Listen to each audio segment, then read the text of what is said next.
BPSC TRE 3.0 में सिर्फ 10 दिन बचे हैं और 10 दिन में कैसे हम रिवीजन करें, साथ साथ में हम स्टडी करें, तो उसके लिए आप ये वीडियो ज़रूर देखें। Welcome back to my channel mom life with study. और आज मैं आप लोगों के साथ यहाँ पे डिस्कस करूँगी कि एग्ज़ाम से 10 दिन पहले जो है हम अब अपनी तैयारी को कैसे बिल्कुल फिनिश करें रिवीजन के साथ। तो उसके लिए हम क्या स्ट्रेटजी प्लान करें, कैसे करें कि सारी चीज़ें जो है वो हमारी रिवाइज हो जाए। तो इसके लिए आपको एक चीज़ करना है कि अभी आपको फिर से अपने समय को 2 टाइम में बांट देना है, ठीक है। एक टाइम रखना है जिसमें आप मैक्सिमम रिवीजन कर सकें और कुछ टाइम रखना है आपको जिसमें आपको नई चीज़ें पढ़नी है, क्योंकि सिलेबस जो है ज़्यादा था और हमें टाइम कम मिला। तो अपने सब्जेक्ट को ख़त्म करने के लिए ज़रूरी है कि सबका कुछ ना कुछ छूट ही गया होगा। तो हमें जो नई चीज़ें पढ़नी है, जो अपने सिलेबस से है रिलेटेड, सब्जेक्ट से रिलेटेड है, उसको लास्ट तक पढ़ते ही रहना है, ठीक है। लेकिन अब जो है मैक्सिमम टाइम हमें अपने रिवीजन को देना है, ठीक, क्योंकि जो है रिवीजन बहुत इंपॉर्टेंट रोल प्ले करता है। जब हम एग्ज़ाम हॉल में बैठते हैं तो अगर हम रिवीजन करके बैठे होते हैं तो हमारे अंदर एक कॉन्फिडेंस होता है कि हमारी जो तैयारी है, जितना भी हमने पढ़ा है वो हमने अच्छे से पढ़ा है। वरना लास्ट में आप ये कहेंगे एग्ज़ाम से 1-2 दिन पहले जब प्रेशर बहुत फील होगा कि जितना भी पढ़ा था हम भूल गए, हमने रिवीजन नहीं किया, और कॉन्फिडेंस जो है आपका वो लो हो जाएगा और फिर एग्ज़ाम कॉन्फिडेंस की वजह से ही ख़राब हो जाता है अगर आपका कॉन्फिडेंस लो है तो। इसलिए रिवीजन को साथ साथ करते चलना है कि अब ये स्ट्रेटजी दिमाग में बना के रखनी है कि हमने जो पढ़ लिया वो इनफ है, जितना पढ़ा, लेकिन जितना पढ़ा उसको हमारे दिमाग में सेट होना है और उसके लिए रिवीजन बहुत ज़रूरी है। तो इसके लिए जो है आप अपने टाइम को 2 चीज़ों में डिवाइड कर लेंगे, ठीक है। जनरल पेपर के लिए कुछ टिप्स मैं बता रही हूँ आप लोगों को कि मैथ के लिए, ठीक, जो मैथ है हमारा, इसके लिए मैंने एक स्पेशल वीडियो बनाई थी कि अगर आपका मैथ वीक है तो क्या करें, ठीक है। समझ में नहीं आ रहा है कि कैसे मैथ को शुरू करें और ख़त्म करें क्योंकि टाइम बहुत कम है। तो अभी जो फिलहाल 10 दिन में है, इसमें आप ये कर सकते हैं कि उन 10 दिनों में तैयारी में पिछले बीपीएससी के जितने भी पेपर हुए हैं, 6 to 8, 9 to 10, 10th, PRT, TRE 1, TRE 2, ठीक है, उन सब में जो मैथ के जितने क्वेश्चंस पूछे हुए हैं वो सब आप रिवाइज करके जाएंगे बहुत अच्छे से। उस सारे क्वेश्चन में आपको बिल्कुल भी डाउट नहीं होना चाहिए कि अगर वो टाइप रिपीट होके आता है तो आपके वो क्वेश्चन बन जाने चाहिए। अगर आप कुछ और एक्स्ट्रा करना चाहते हैं तो इसके साथ साथ ये कर सकते हैं कि बीपीएससी का जो अपना एग्ज़ाम होता है उसके लास्ट के 7-8 साल के जो है क्वेश्चन पेपर ले लीजिए। हर साल वो अपने 10 क्वेश्चन पूछता है, तो वो 10 क्वेश्चन 7-8 साल के पिछले वो क्वेश्चन जरूर प्रैक्टिस करके जाइएगा। डेफिनेटली मैं कह सकती हूँ कि उसमें से आपके अगर 7-8 नंबर के अगर मैथ पूछे जा रहे हैं तो 5-6 नंबर का मैथ जो है उसी टाइप से ज़रूर होंगे कन्फर्म। ये मेरा एक्सपीरियंस बता रहा है।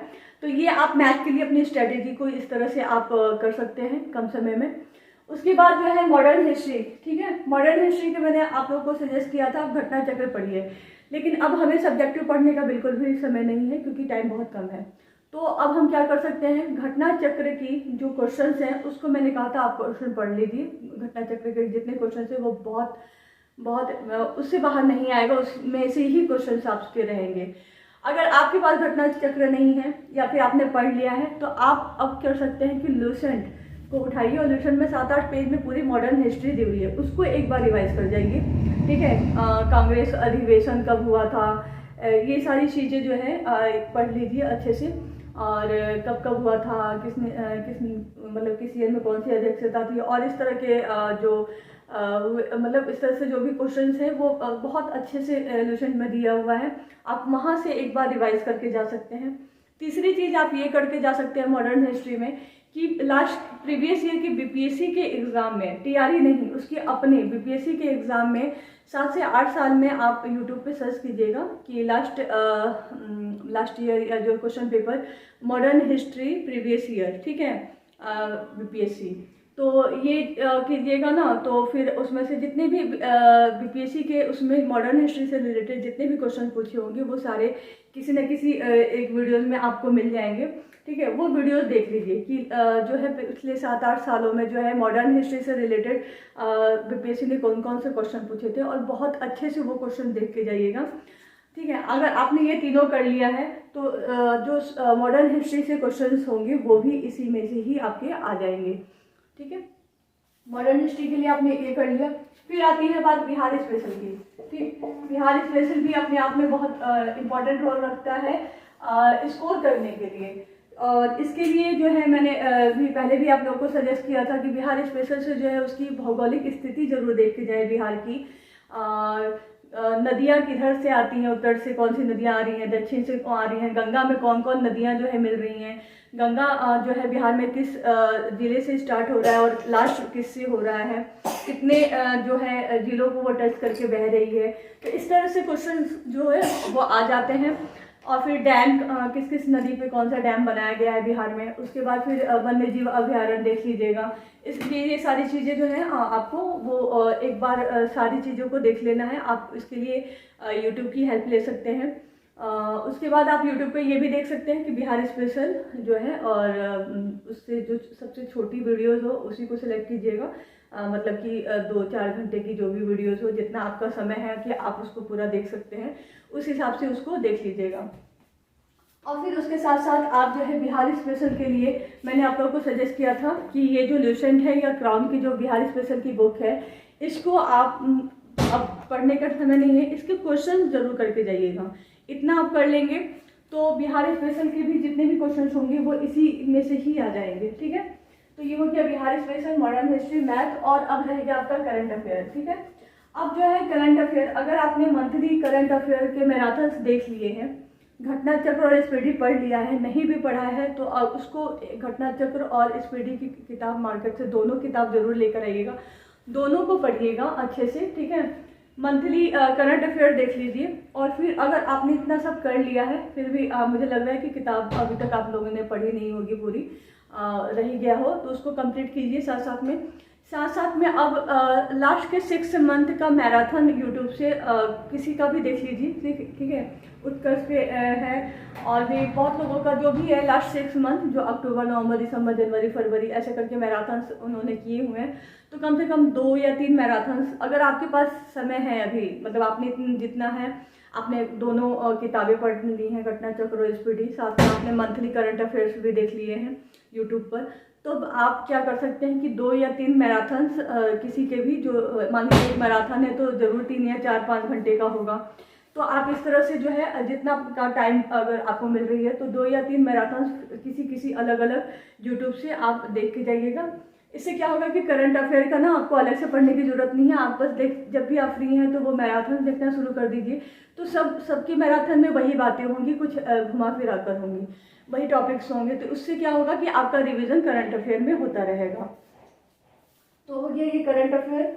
और उसके बाद जो है अब भूगोल की बात है, तो भूगोल आप ल्यूसेंट से एक बार पढ़ जाइए, रीड कर जाइए। क्वेश्चंस लगाने हैं तो ल्यूसेंट ऑब्जेक्टिव्स के जो क्वेश्चंस हैं पॉलिटी और ज्योग्राफी के लिए वो लगाइए। ठीक है, इनफ है, उसमें आप लगा सकते हैं। आधुनिक भारत का भी जो है क्वेश्चंस आपको लगाने हैं तो आप ल्यूसेंट ऑब्जेक्टिव से लगाइए, वो भी आप इस समय में वो कर सकते हैं। ठीक है, इससे अब ये जो है ये आपका जनरल पेपर के लिए आपका रिवीजन हो गया। अब आते हैं सब्जेक्ट के लिए। ठीक है, सब्जेक्ट को बहुत अच्छे से देना है क्योंकि सब्जेक्ट में मार्क्स हमारे बहुत ज़्यादा है।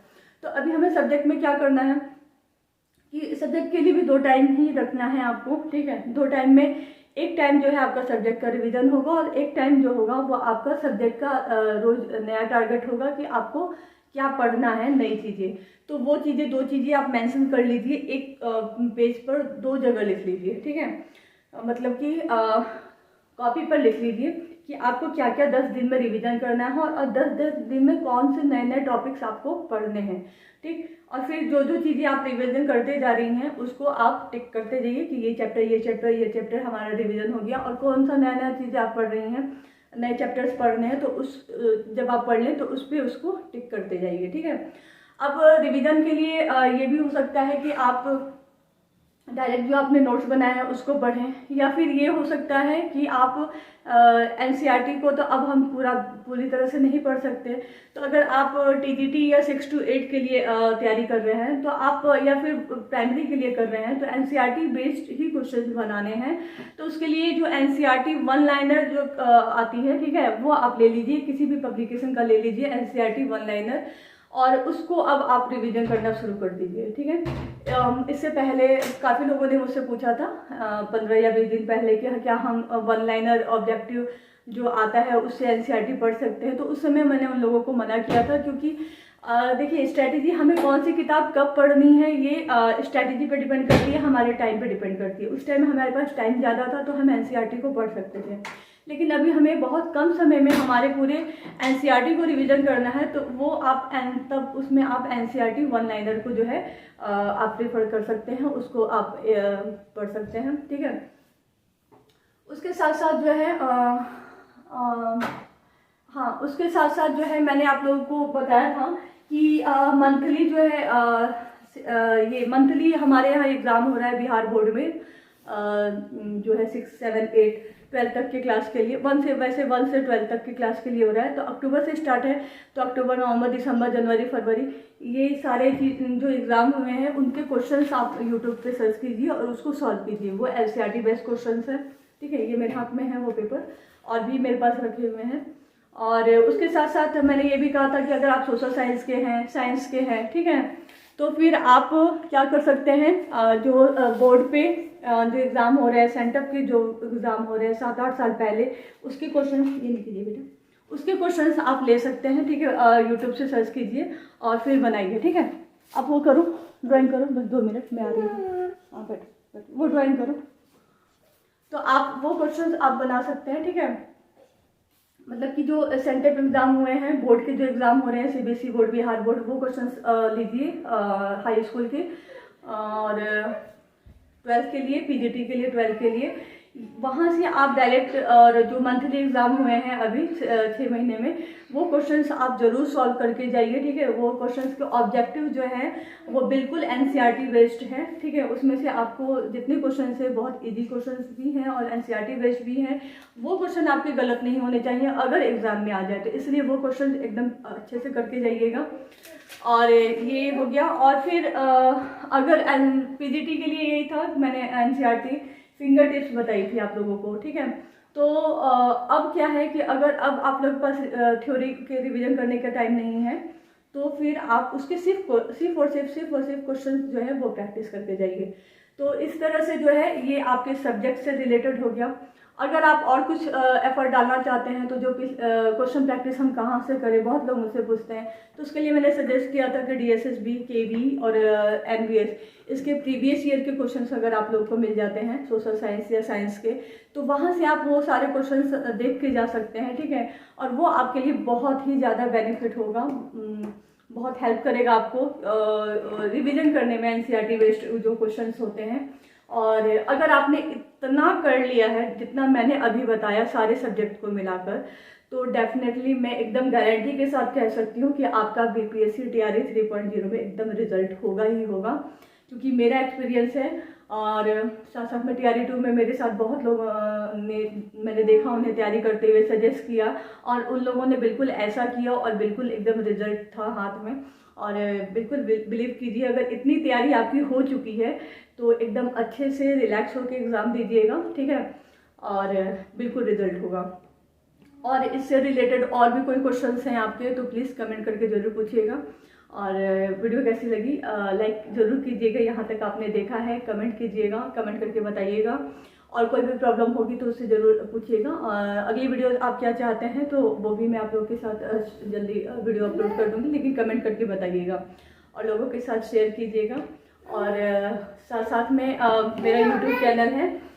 हाँ बेटा, हाँ। और फिर जो है इसमें एक रिक्वेस्ट और है, अगर आपने यहाँ तक वीडियो देखी है तो मेरी अगली वीडियो जो भी आप देखेंगे तो इसमें शुरू में, बीच में या लास्ट में ऐड आते हैं, तो वो ऐड जो है स्किप मत कीजिएगा, उसको चलते रहने दीजिएगा, ठीक है। क्योंकि अभी थोड़ा सा यूट्यूब का मुझे क्राइटेरिया पूरा करना है, तो वो ऐड अगर हो जाएगा, आप देखेंगे, वॉच करेंगे, तो मेरा क्राइटेरिया बहुत जल्दी पूरा हो जाएगा। तो बस आज तक इतना, और कोई भी प्रॉब्लम हो तो आप कमेंट करके ज़रूर पूछिए। Thank you.